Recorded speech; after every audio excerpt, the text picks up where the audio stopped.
Take a moment to think about all the times where you felt like people didn't see you, hear you, get you, align with you and your goals, even when you had good intentions. And a lot of times it happened underneath the surface, which makes it hurt even more. So today I'm going to show you why these things happen and set you up to become more conscious, confident, and smart in your interactions and relationships so that moving forward, people and things will just align naturally to your favor. So anytime you have felt tension, either subtly or obviously, with others or just with yourself, it has all boiled down to you slipping into superiority or inferiority, force or fear. Inferiority is pretty obvious. It's basically whenever we feel lesser than. What's really going on within is a lack of self-worth, lack of clarity, or lack of trust, or all three. And inferiority manifests in many different ways externally. All the things that we see with social anxiety. People-pleasing, laughter padding, filler words, hesitation, stuttering, repeats. Oh. Superiority is sometimes a little bit harder to catch, and we often get it confused with being confident or being worthy. But we just want to remember there's a difference between being the best in this detached way with others versus needing to be the best or right in this attached way with others. And our clue and sign is always coming back into that force and fear energy. Where when we are in the energy of force and fear, that is when superiority and inferiority happens. And the root of superiority and inferiority is force and fear. And force happens because we fear. So with superiority, what's really going on within is this fear of loss and rejection, which makes us want to force and control people and situations. And the things that happen on the outside would be overexertion of our energy, judging, blaming, shaming, rigidness, black and white thinking, and a lot of times masking. We just put on this mask in the ways that we interact, and there's a difference between masks and personas. It's not us having fun with a certain persona, it's us masking because we are scared or we're trying to control or manipulate a situation. Whatever energy that we're in is what is.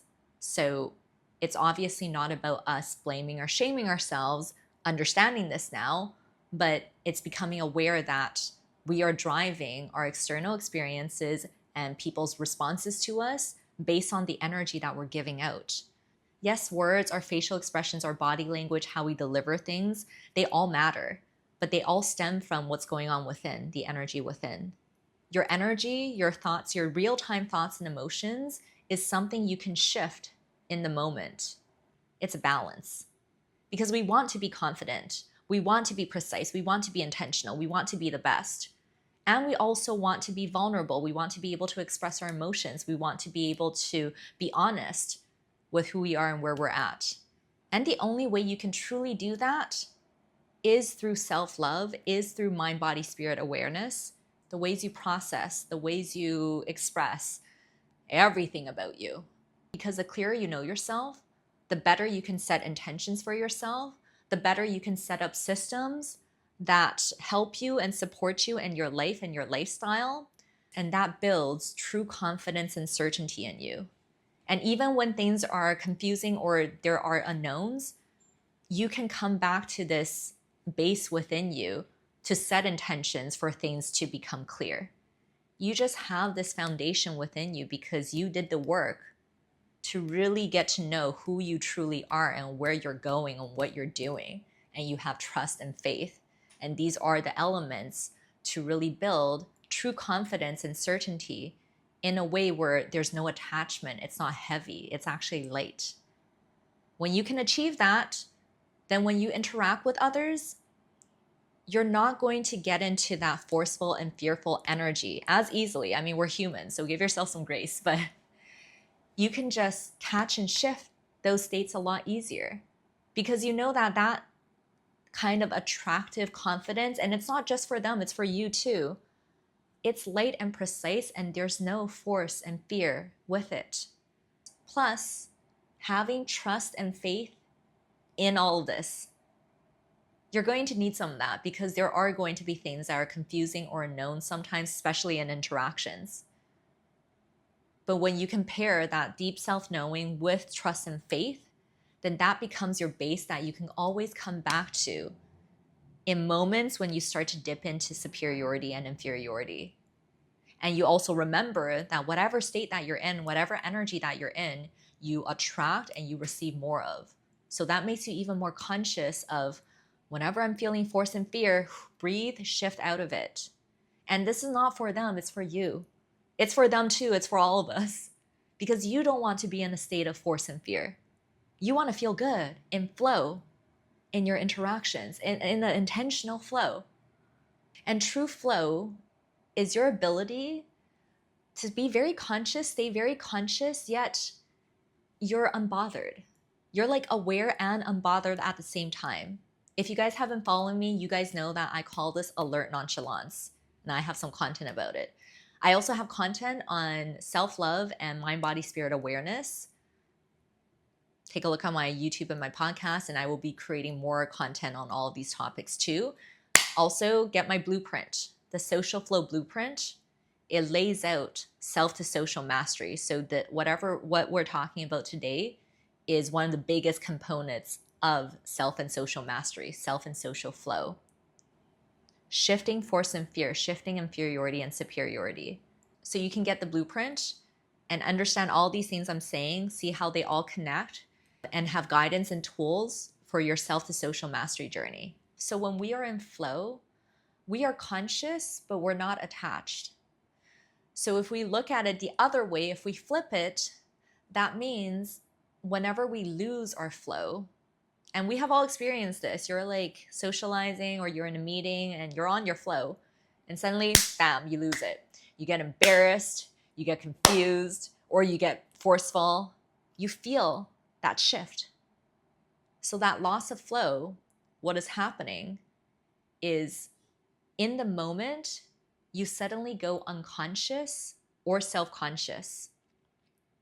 And this is the opposite of that state of flow that I was talking about, which is your ability to be very conscious, very aware, but you have this like light energy. It is what it is. It's all good. When you lose it, it is when you get too unconscious. All of a sudden, you're letting your words take over. You start to feel the anxiety, but instead of breathing, pausing, you choose to push that anxiety. You choose to continue to talk, and then you start to word vomit, or you start to hesitate, stutter, all of this. Or you get self-conscious in the moment. You might be on your flow, you're aware, but then you start to put too much focus on something that makes you overthink about yourself or others, or how others are judging you. And in that moment, you lose your flow.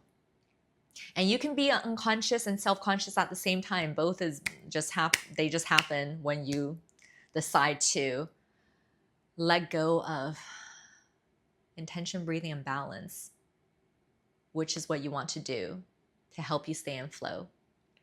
So in real-time interactions, anytime we start to feel that state of unconsciousness, self-consciousness, or reactiveness coming up, bubbling up, anxiety, we breathe, we let be, and we come back to me. Just a little break and a little pause so we can get back to that conscious yet light state. A lot of times that's all it is, just slowing down, taking a breath, coming back to me, and not worrying about whatever. And when we can do that, then this is how we can still be honest. If we suddenly have nothing to say, we just have nothing to say, and we can even say, I have nothing to say. Or if we're upset, we take that moment to bring that energy back to me. Instead of pointing fingers or blaming, shaming them or us, we know that whatever energy that we're in, we create more of. So we can come back to me and see, what is my ultimate intention? And I might still be right and true about the things I'm sensing from others, but I remember that I'm not going to get what I want if I start to force, chase, feel bad about myself, condemn others. I want to speak my emotions directly, consciously, but from I, in this way where I'm heard, I'm respected, but I'm not attached and I'm not forcing and controlling. I'm just standing on business. So going back to the answer is being sharp and soft without getting into superiority or inferiority. We actually do want to learn how to be sharp in the sense of being confident, precise, intentional, being bold, being courageous. And this also influences our delivery, speaking clearly, enunciating, having rhythm. See, this is why the breath helps. Having cadence, not rushing, not pushing. We're clear and precise, we're sharp. But we also know how to be soft. We're kind, we're present, we're conscious with people, we're open, we really see others holistically, and we can be adaptable.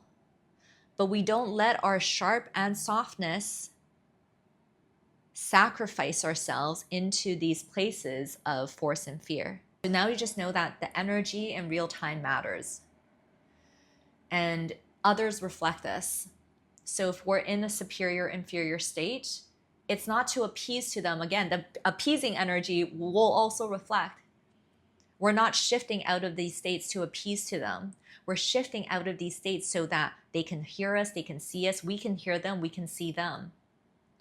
We're shifting out of these states for true natural alignment to come through. And the deeper you tune into these dynamics I share with you guys, you'll eventually see the cause and effect and the correlation of everything through our thoughts and emotions on one another.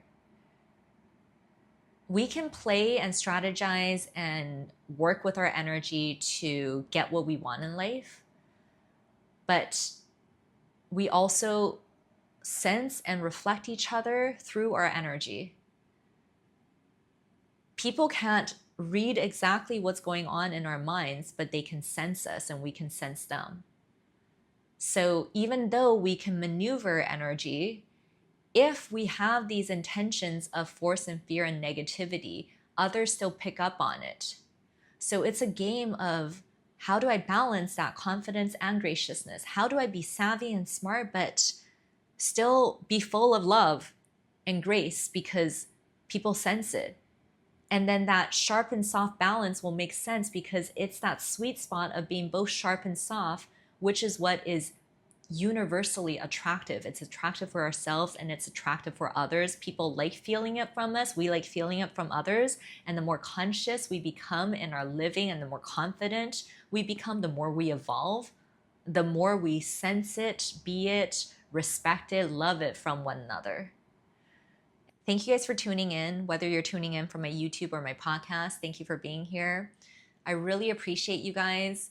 It's been a journey for me to really